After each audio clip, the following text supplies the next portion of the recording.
Өзгөчө Кырдаалдар министрлигинин 1 сентябрь 2021 жылы 457 номерлуу буйругу менен авариялык издөө куткаруу иштери боюнча инструкция бекитилген.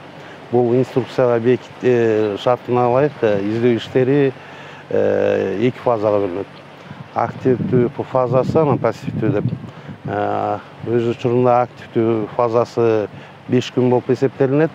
Бул 5 күн дагы 2 этапка бөлүнөт. Биринчи этабында ошол аймактагы ÖKM'дин өкүлчүлүгү, райондо бөлүмчөлөр аркылуу күчөтүлгөн тартипте 2 күн изделет, 3 күн изделет.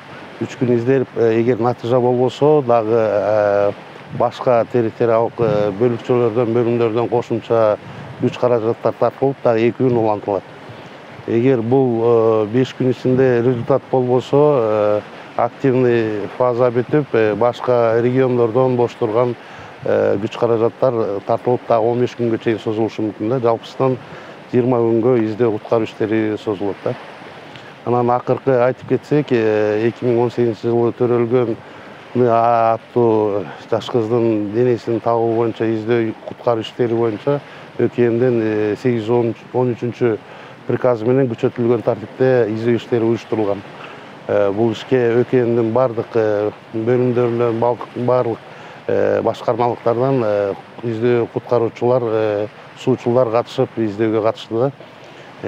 Бул буйрукту дагы күчөтүү максатында 1 августтан баштап өзүнчө 870 буйрук чыгып, издөө иштери дагы улантылган. Бул издөө иштерине Нарын областындагы Нарын шаарындагы райондук суучулар жана Кочкон райондук суучулар, мындан тышкары Бишкек куткаруу кызматынын суучулдары жана биздин суучулдар кызматынын 10 суучулу катышты.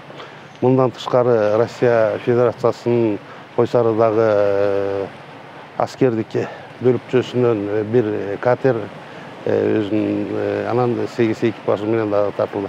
Мындан тышкары калктан жана өзүнчө ык даярчылардан дагы күнүгө биздин жумушка жардам берип издөө иштерине катышты. Тилекке каршы жыйынтык болгон жок.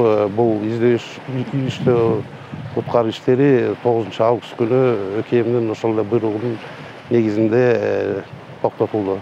Атап айтсак, ошол 757 буйрук менен бекитилген инструкциянын негизинде буйрук чыгып, бүгүнкү күндө издөө куткаруу иштери токтотулду. Токтотулду. Ошо акыркысына бир токтолуп кетесизби? Акыркысынчы.